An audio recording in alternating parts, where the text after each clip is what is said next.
Encore, doucement. Doucement les gars.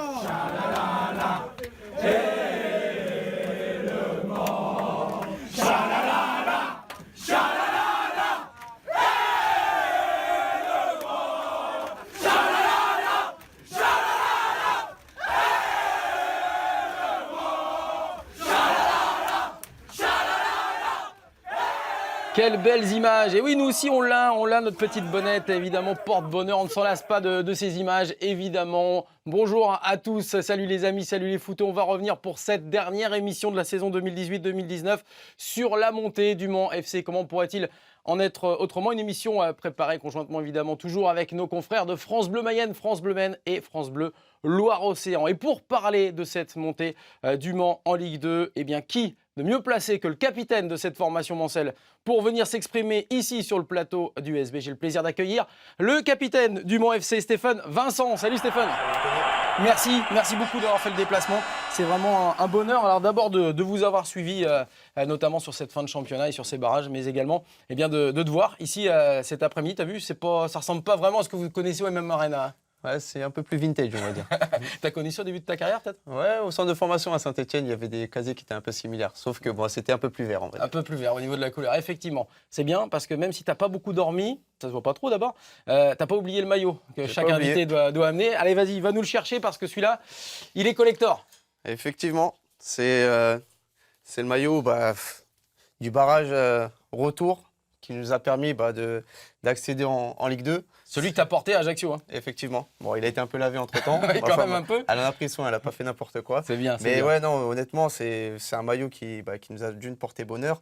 Et deux, bon, on a accédé à la Ligue 2, donc j'en suis très fier. Je pense que je vais le garder très très longtemps. Donc sincèrement, c'est une valeur sentimentale très forte. Parce que comme on peut voir aussi, il y a le barrage Ligue 2, c'est une chose qu'on n'a pas d'habitude. Donc c'est un maillot vraiment que je vais garder longtemps, donc dont je suis fier. Il représente quoi? Déjà un aboutissement aussi de tous des efforts de travail? C'est ça, exactement.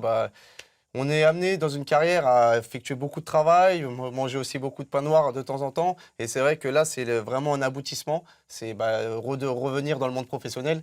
Donc ce maillot représente un petit peu tout ça. Bon, on va avoir évidemment l'occasion d'en reparler. Stéphane, tu peux nous le remettre en place. Merci beaucoup. Et puis on va évidemment parler du sommaire de cette USB. Le dernier, on l'a dit, de la saison 2018-2019. Et on conclut nous aussi en beauté avec donc l'apothéose pour le Mans FC. On va revenir avec des images, des interviews et tout ce qui s'est passé pendant et après aussi pour la fête du côté du Mans. Puis on va revenir sur notre invité, Stéphane Vincent, footballeur, mais que l'on surnomme affectueusement le gestionnaire. Alors on verra pourquoi il nous expliquera tout ça. Et puis il y aura également d'autres infos, notamment sur les autres montées. Il n'y a pas eu que le Mans qui est monté en Ligue 2. On verra notamment du côté du FC Nantes que ça s'est plutôt bien passé chez les jeunes et chez les féminines. T'es prêt? Prêt. Allez, attention aux oreilles. C'est parti pour cette page, ce chapitre Le Mans FC avec donc les barrages. Je propose, tous ensemble, tout simplement, on a fait le choix de revenir sur les 2 minutes 30. On a fait un petit best-of du temps additionnel en Corse, à Ajaccio. C'était tellement incroyable d'intensité. Juste, Le Mans mène 1-0. On est dans le temps additionnel. Et attention, regardez ce qui va se passer. C'est parti. Encore faut-il transformer ce penalty. Jobello face à Kosic. Et l'arrêt de Nicolas Kosic. Superbe, bien parti sur sa droite. Et là, c'est peut-être une autre histoire qui va s'écrire. Incroyable.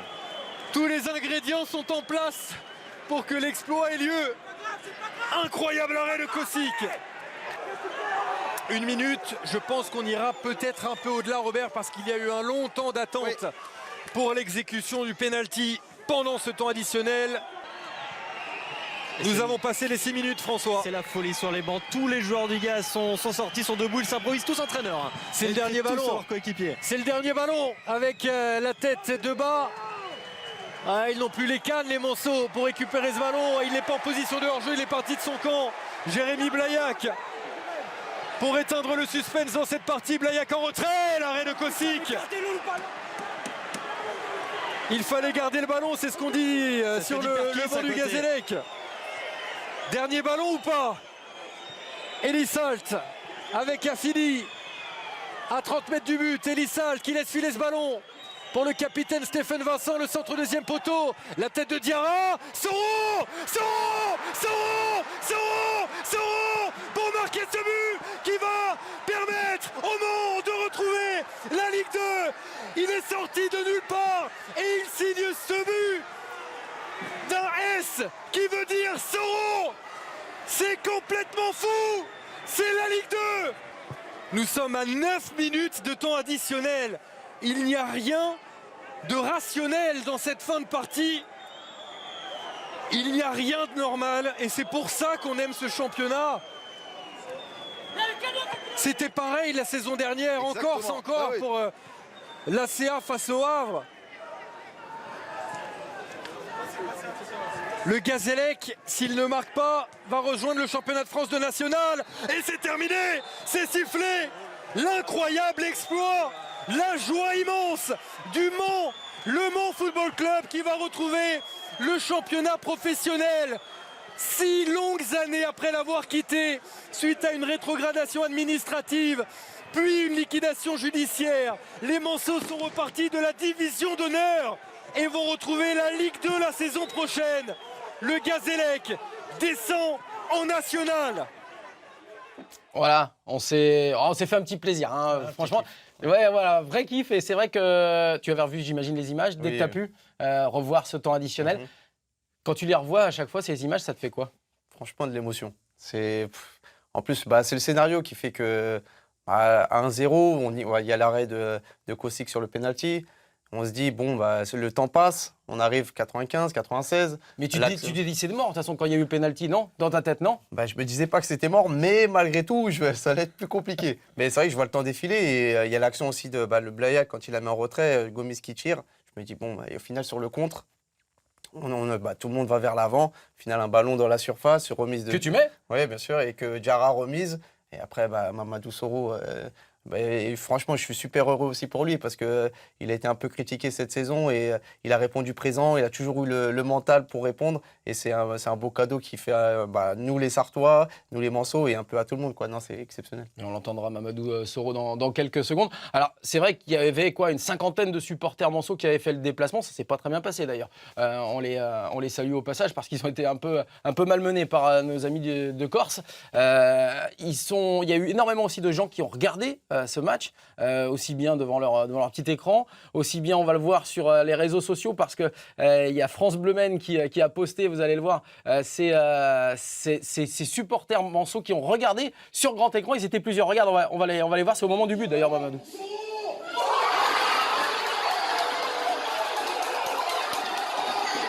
Ils y croyaient pas non plus, je pense. Hein.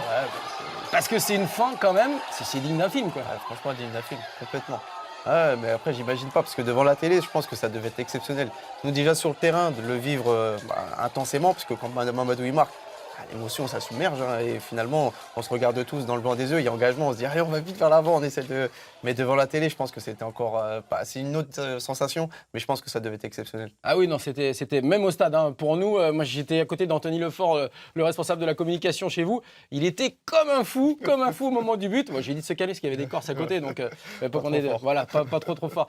Justement, on parlait de Mamadou Soro et tu disais, pendant qu'on regardait ces 2 minutes 30 de temps additionnel, il n'a jamais couru si vite sur le but. On a eu la sensation qu'il voulait même partir du stade, tellement il était heureux. Ouais, je pense qu'il a réalisé que c'était le but qui nous permettait d'accéder en Ligue 2. Et comme j'ai dit, c'est vrai qu'il a été un peu critiqué. Et finalement, il répond présent sur le terrain et c'est au bon moment. Donc je pense que tout ça fait qu'il a fait une accélération de 100 mètres et je pense qu'il n'y a personne qui peut le rattraper. Ah non, là c'est clair. Allez, on va regarder parce qu'il y a eu de la joie sur le terrain au coup de sifflet final, mais évidemment dans les vestiaires, on va regarder pas mal d'images. Le coach, là, il est parti à la douche. Hein. Vous l'avez emmené? Ouais, en plus, il devait être présenté, je crois, sur Canal+ ou quelque chose comme ça, juste de 2 minutes. Il me fait non, Steph, m'amenez pas. On l'a pris quand même. Et au final, il a été prendre sa douche. Ouais, forcément, c'est important. Normal. La fête dans les vestiaires, elle a duré une bonne heure. Hein. Ouais, une bonne heure. Franchement, une bonne heure. Après, il a fallu aller vite quand même, parce qu'il fallait rentrer, parce qu'on prenait l'avion aussi. Mais ouais, non, c'était exceptionnel. Même le président, il était pas en larmes, mais c'est vrai que il était ému. Donc bon, à tous, c'était une émotion que moi personnellement, j'ai jamais vécue. Pourtant, j'ai déjà fait des accessions, mais celle-là, elle est exceptionnelle. Vous avez sans cesse rappelé, d'ailleurs, tu as sans cesse rappelé à titre personnel, dans le vestiaire après le match, les gars, on n'oublie pas tous ceux qui sont passés depuis la CFA2, ceux qui ont fait la montée en CFA puis en national, parce qu'il faut oublier personne dans ces cas-là. Ouais, exactement. Bah, c'est vrai que par la force des choses, il y a des choix à faire. Et c'est vrai que plus on accède au niveau supérieur, plus il y a des choix à faire au niveau des décisions des joueurs qu'on conserve ou pas. Et c'est vrai que c'est pas forcément facile. Malgré tout, le projet Le Mans FC, c'est un projet commun. D'ailleurs, le président le rappelle, c'est tous acteurs pour réussir. Et c'est vrai que c'est une équipe, on est tous ensemble. Après, c'est vrai qu'il y a des départs, c'est pas forcément évident à gérer. Après, on est tous confrontés à ces décisions. Mais le club avance et c'est pour ça que je pense, et le président aussi le rappelait aussi, ne pas oublier tous ceux qui ont participé à ce projet. Parce que, comme j'ai dit, c'est un projet qui est exceptionnel. Et d'y croire dès le départ aussi. Donc, non, tout ça fait que, en fait, le projet est magnifique. Ouais, il fallait effectivement y croire. On parlait des réactions des joueurs dans les vestiaires. On va les écouter, notamment celle du gardien qui a arrêté ce fameux penalty. Et puis, vous allez le voir, tout s'enchaîne assez vite. On écoute. Je me dis que c'est mort. Je me dis, comme tout le monde se dit, on se dit tous que c'est mort. Voilà. Après, on peut dire que c'est la main de Dieu. Hein, voilà. J'arrête le penalty, je plonge du bon côté, je reprends le ballon pour jouer vite. Parce que c'est pas fini, il restait du temps. Il est allé la chercher celle-là. Et puis voilà, on a mis le deuxième, c'est extraordinaire. Et derrière, vous mettez le but, le retourné acrobatique incroyable à la dernière seconde. Je crois que c'était écrit, parce que Mam a une saison assez compliquée. Et avant le match, c'est vrai, il me l'a vraiment dit. Il m'a dit, les gars, c'est moi qui vais vous qualifier. Le dernier jour, les gars, le dernier jour, 93e, 98e minute, les gars, il faut toujours croire, les gars. Il ne faut jamais lâcher. Never give up, les gars. On l'a fait. On l'a fait. On l'a fait, les gars. Je vous aime, les gars. Honnêtement, je les aime. Je les aime. Je suis content pour moi, je suis content pour l'équipe, je suis content pour le club qui a galéré. Il était en DH encore il y a encore 5 ans, 5-6 ans. En CFA2 il y a encore 3 ans. Je suis content pour le club, pour les supporters, pour moi, pour toute ma famille. Pour ma copine aussi qui m'a suivi quand c'était difficile, quand j'étais viré de mon centre de formation. C'est toutes ces émotions qui remontent et aujourd'hui je suis fier de l'équipe et voilà, c'est tout qui remonte. Et pour ça je suis très content. C'est émouvant d'entendre tout ça parce que chacun a sa propre histoire, mais on sent qu'il y a une histoire collective aussi. Ouais, bien sûr. Après, c'est vrai que, comme on parlait du projet, au Mans FC, c'est vrai qu'on persiste et on insiste beaucoup sur le collectif. C'est un peu fédérer des joueurs autour d'un projet commun. Et c'est vrai que, d'une, on a une équipe géniale. Le président et le coach s'attachent beaucoup aux personnes, aussi à l'humain. Donc sur le choix des hommes, c'est important aussi. Pour l'état d'esprit. Pour l'état d'esprit. Après, c'est sûr qu'il faut que ce soit des bons footballeurs, mais beaucoup sur l'état d'esprit. Et c'est vrai qu'on a la chance, depuis 3 ans, d'avoir des groupes géniaux. Et c'est ce qui fait que c'est la magie de ce sport. Parce qu'on en profite personnellement, parce que comme a dit Tom Duponchel, c'est vrai que nos familles nous suivent et elles font beaucoup de sacrifices. Et c'est vrai qu'on a envie de les remercier. D'ailleurs, je les remercie, ma femme et mes 2 enfants, que j'aime. Et aussi au niveau du collectif, parce que quand c'est une équipe, quand on peut le partager en commun, je pense que c'est encore plus beau. Effectivement, c'est encore plus beau. Il y a un homme aussi qui est l'une des pierres angulaires. Hein. Il y a les joueurs, mais il y a évidemment l'entraîneur, Richard Désiré, qu'on a découvert nous aussi cette année de façon un petit peu plus fermée, parce que nous on fait pas partie du groupe, donc il est face à des journalistes, il est face aux médias, avec la pression aussi des résultats, même s'il n'y avait pas non plus comme les autres années une pression sur une montée. Et là on l'a trouvé évidemment libéré et alors très philosophe. On l'écoute. La chance sourit aux audacieux et la réussite récompense les esprits préparés. Et on s'évertue de se préparer tous les jours à toutes les scénarios possibles. Alors c'est forcément extraordinaire, mais je pense très honnêtement que c'est pas forcément volé sur l'ensemble des 2 matchs. On est venu couillu à Ajaccio, on parlait de l'environnement, voilà, on s'est préparé, je savais qu'on y serait. J'ai tendance à penser que la récurrence de la chance ou la récurrence du cul, c'est aussi une définition du talent et ce groupe a beaucoup de talent. On est en pleine progression, il y a des joueurs qui découvrent ce national, d'autres qui le retrouvaient, mais on manquait d'expérience. Simplement, c'est un plaisir au quotidien de retrouver les joueurs avec une vraie mentalité de travail, avec beaucoup d'abnégation, de concentration, de solidarité. On a construit aussi un groupe qui vit très très bien ensemble, donc ça aide aussi dans des moments comme ça. Voilà, on est vraiment très fiers. 3 montées successives, du CFA2 à la Ligue 2, c'est absolument exceptionnel, magique, extraordinaire.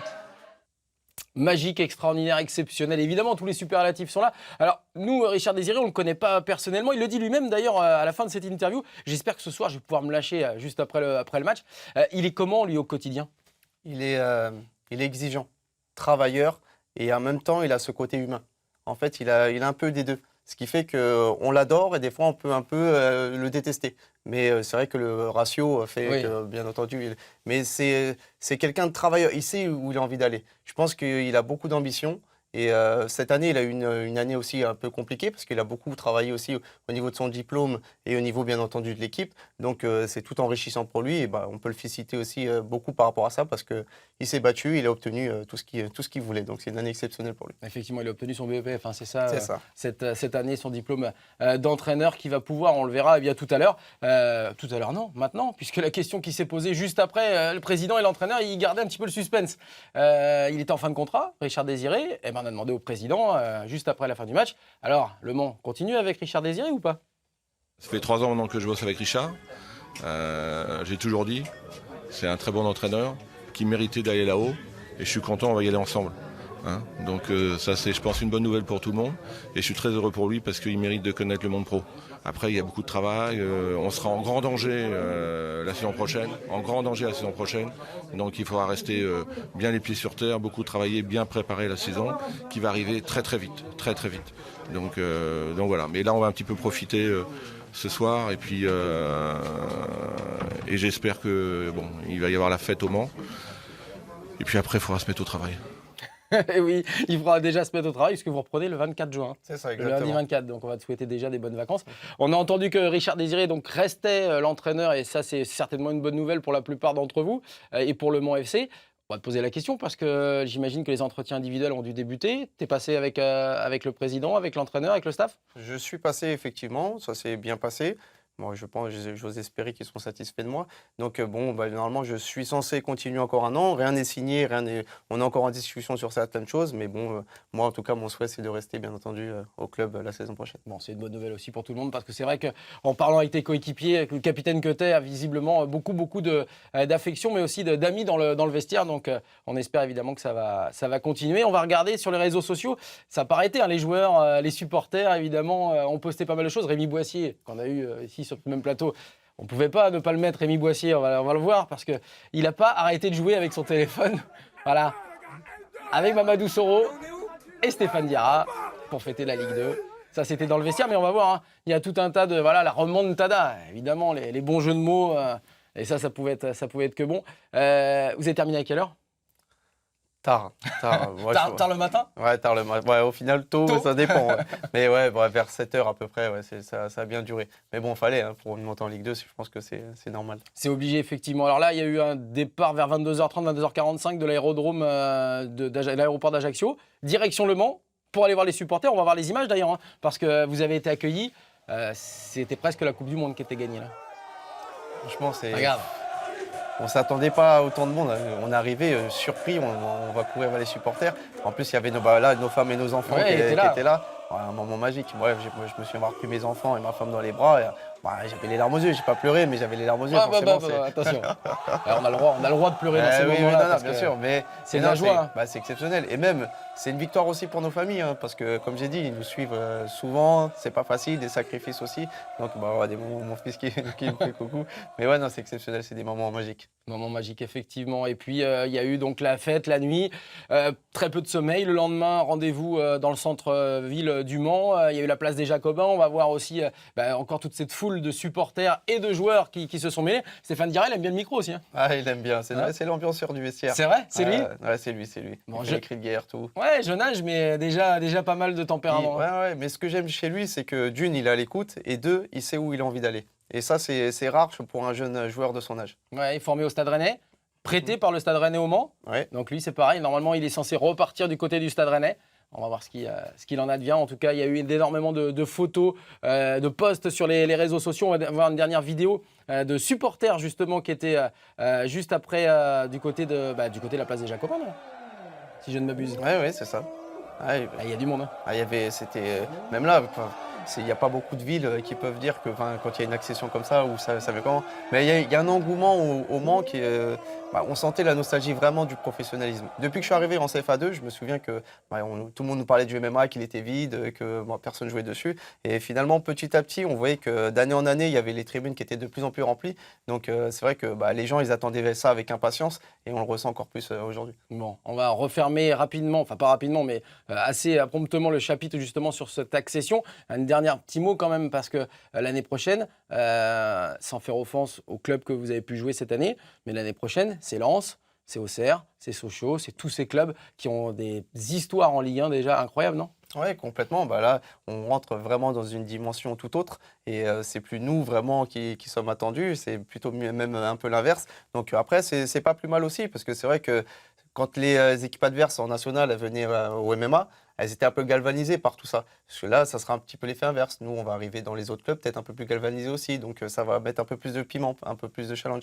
Mais c'est vrai que ça va être une saison compliquée. Je pense que l'objectif du club, c'est de pérenniser le club déjà dans un premier temps en Ligue 2 et après de voir par la suite. Mais c'est vrai que déjà, un bon maintien serait vraiment idéal pour l'an prochain. Comme tu l'as rappelé tout à l'heure, il y a quand même de belles équipes. Ouais. Donc ça va être un championnat serré. Bon, il y a la famille, il y a les amis, il y a les enfants. Et puis il y a la vie sportive. Ça a été ton moment le plus intense la semaine dernière? Oui, sincèrement, ouais. En plus, je pense de tout, déjà de retrouver le professionnalisme. Moi, je l'ai connu il y a 9 ou 10 ans. C'est vrai que j'avais fait une saison en Ligue 2, mais entre-temps, j'ai beaucoup joué en national. Et souvent, j'ai essayé d'accéder à la Ligue 2. Et soit ça jouait sur un fil, sur 4e, 5e, ou avec Rouen, on devait monter. Au niveau de la DNCG, on avait perdu des points. Donc, on n'avait pas accédé à la Ligue 2. Donc, oui, personnellement, c'était en plus le scénario idéal. Le but à la dernière minute, forcément, c'est beaucoup d'émotions. Ouais, c'est exceptionnel. Et ça restera gravé dans beaucoup de mémoire, et pas que sartoise. Effectivement, voilà, on a fait le tour, mais l'émission est loin d'être terminée. T'es prêt?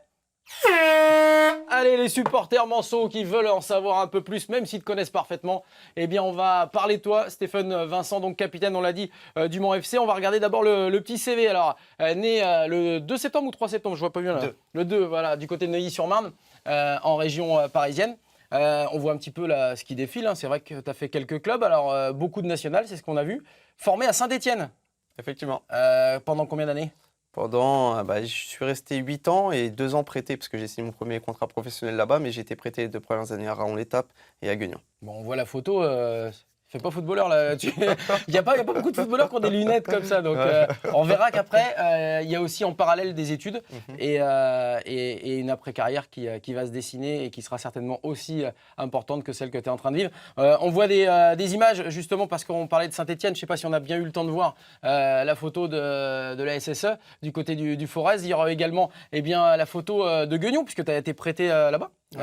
C'était la première année, deuxième année, après Raon-l'Étape. C'est ça. Après Raon-l'Étape, on le voit là, c'est le maillot jaune des Forgerons. Oui, c'était Alain Ravera qui m'avait fait venir à Guignon, d'ailleurs, qui est coach de la réserve. Exactement, et qui nous fera le plaisir, je l'espère, de venir sur ce plateau la saison prochaine. On va voir après qu'il y a eu un départ du côté de la Escane. C'est vraiment des clubs aussi un peu mythiques, hein, parce que Guignon qui a gagné la Coupe de la Ligue, Cannes qui a formé des joueurs assez incroyables. Il y aura un départ aussi du côté du Paris Football Club qui se révèle être pour l'instant et peut-être le deuxième club parisien à l'avenir. Ça, c'était en Coupe de France, non? Oui, contre Toulouse. C'est là où tu marques? Oui, c'est ça, ouais. C'est entre deuxième, c'était là-bas. Je me souviens qu'on avait repris un petit peu plus tôt, justement, pour bien préparer ce match. Et on avait été gagné au Stadium et c'était un beau moment aussi. Bon, et puis il y a également le club de Rouen où tu as dû évoluer 2 saisons. 2 saisons, c'est ça. 2 saisons. Il y a un club particulièrement, alors c'est vrai que généralement on dit oh non, parmi tous les clubs, ça s'est bien passé partout. Il y en a un vraiment qui t'a marqué. Alors, on met le Mans peut-être de côté, mais. Après, je vais parler déjà du Mans. C'est vrai que le fait d'être resté 3 ans, d'accéder 3 fois, déjà le Mans, je pense que c'est mon club, entre guillemets, de cœur par rapport à tout ce que j'ai pu accomplir au club. Mais après, non, après je dirais Saint-Étienne, même si je n'ai pas pu m'imposer en professionnel. C'est le club, malgré tout, du centre de formation où j'ai signé mon premier contrat professionnel. Et c'est vrai que Saint-Étienne, quand tout jeune. C'est mythique, hein. Exactement. Et quand on voit Geoffroy Guichard, quand on est jeune, ça envoie de la poudre aux yeux. Donc, non, c'est exceptionnel. Exceptionnel. Donc, Le Mans et Saint-Étienne. Et puis, on va regarder le dernier maillot que tu as dû porter avant d'arriver au Mans. C'est celui de Boulogne-sur-Mer, qui est bien reconnaissable aussi, avec les bandes noires et rouges. D'ailleurs, ça tombe bien parce que cette année, tu as marqué ton but face à ton ancien club. On va le revoir parce que le but, en plus, il est beau. Allez, on va se faire un petit plaisir. Voilà. C'était au MM Arena. Ouais. Avec ce petit ballon chippé devant. Il y a Romain Montiel qui va être alerté, c'est ça? Ouais, d'ailleurs, peut-être un petit peu hors jeu, je suis pas sûr. Ouais, c'est pas grave. On prend. Hein. C'est pas grave. Et puis hop, ballon enroulé. Enroulé pied droit, magnifique. Petit filet de l'autre côté. Un but cette saison. Ouais. T'es un amoureux des stats ou pas? Oui, forcément. J'ai pas énormément beau à marquer. Après, j'ai fait pas mal de passes décisives. T'en as fait combien cette année?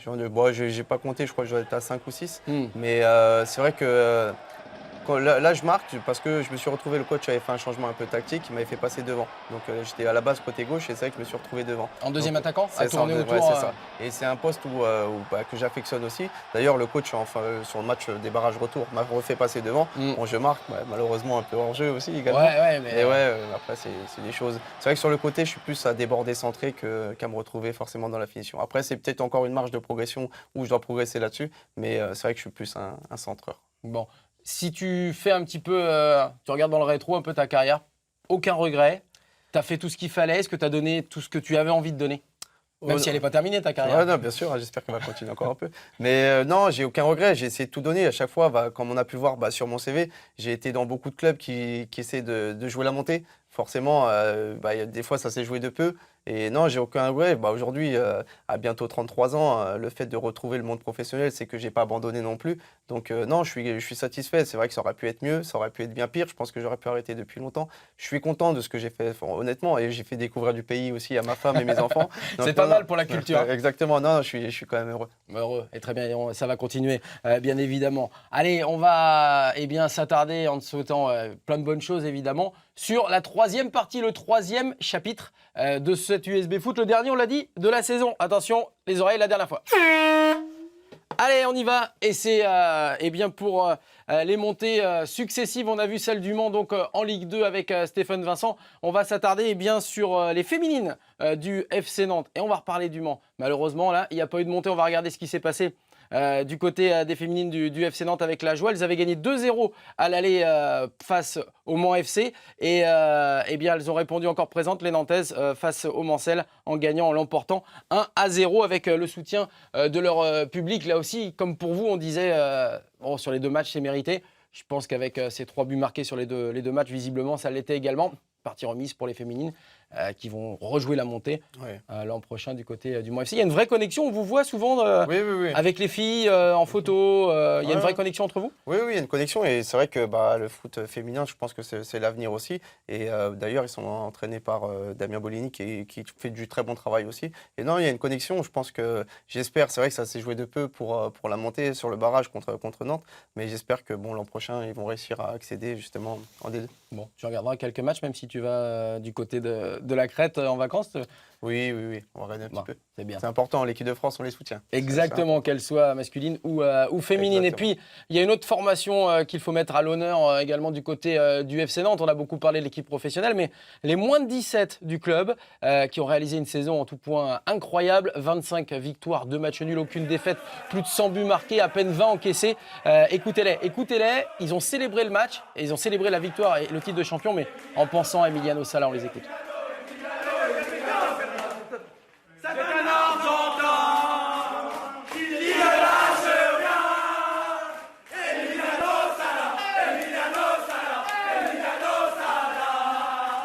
Voilà, dans un sport que l'on décrit, Stéphane, souvent individualiste, malgré le fait que ce soit un sport collectif, c'est bien que des gamins comme ça ne se disent pas simplement on est les meilleurs du monde et réagissent de cette façon. Franchement, c'est très bien. Je suis admiratif parce que c'est vrai qu'avoir une telle maturité à ce jeune âge, c'est bien. Après, c'est vrai que l'épisode d'Emiliano Sala, ça n'a pas été forcément évident à Nantes, mais c'est bien qu'il réagisse comme ça, qu'il témoigne au moins de l'affection. Voilà, et on espère voir la plupart de ces jeunes joueurs du côté du FC Nantes évoluer chez les 19 ou en équipe réserve, puisque la réserve évolue en National 2 du côté des Canaries. La National 2, on va en reparler, puisque les Canaries seront rejoints par leurs voisins angevins qui sont montés de National 3 en National 2. On va pouvoir voir également une jolie photo de fête des angevins qui évoluent en National 3 et qui ont chippé la première place aux joueurs notamment de Chaland, qu'on salue au passage, puisqu'on avait eu leur coach ici même sur ce plateau. Bravo aux angevins. Et bravo à toutes ces équipes qui sont montées. Encore un grand bravo au Mans FC. Allez, attention, c'est la dernière partie de l'émission. Le quiz de fin, le quiz de Brulaise.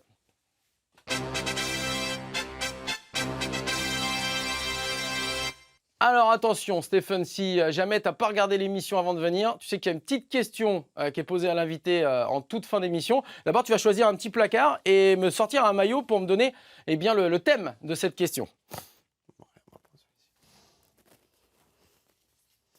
Eh bien ce sera le maillot d'Angesco, le maillot à rayures blanc et noir, impeccable. C'est ça. Ouais, joli, joli, joli. Alors la question elle va être simple.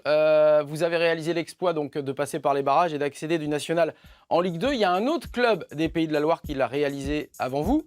C'était Angesco, justement. Mais alors quand? Voilà. Trois choix possibles, pardon. Réponse A, c'était lors de la saison 2006-2007. Réponse B, lors de la saison 2008-2009. Et réponse C, lors de la saison 2009-2010. 2006-2007. T'es sûr Sûr et certain. Extraordinaire, bravo. Mais comment tu sais? J'ai une petite anecdote. J'ai failli signer d'ailleurs cette année-là à Angers. Je devais être prêté par Saint-Etienne à Angers. C'était Olivier Piqueux qui m'avait contacté. Et finalement, j'avais signé à Rend l'étape en prêt. Donc, je me souviens bien de cette année-là. Excellent. Eh bien, écoute, viens me rejoindre. Laisse le maillot. Viens me rejoindre pour la fin de l'émission. C'était pas préparé du tout, en tout cas, sur cette question. Mais bravo, bravo. Alors d'abord, un grand merci à toi. Merci à toi. Félicitations pour cette saison. Et on finit toujours, nous, par un petit coup de cœur. Et le coup de cœur, eh bien, il va à notre ami Jules. 14 ans, il joue chez les U14 de Segré. C'est lui qui avait remporté les 2 places pour voir l'équipe de France face à la Bolivie. Il nous a fait un petit remerciement sur les réseaux sociaux. Eh bien, nous aussi, on t'embrasse, Jules, et j'espère que tu as passé un très bon moment. On va te souhaiter de très bonnes vacances. Repose-toi bien. Ouais. Reviens-nous en pleine forme, frais pour la prochaine saison. Et on sera ravis de te réinviter ici sur ce plateau. C'est gentil. Merci bye beaucoup. bye. Bye bye. Et un grand merci à toutes les équipes techniques qui ont réalisé les émissions tout au long de cette saison 2018-2019 en régie, ici même sur le plateau, au maquillage, partout. Merci à tous. Et on se retrouve début septembre 2019. À très bientôt et bonnes vacances à tous. Ciao. Salut.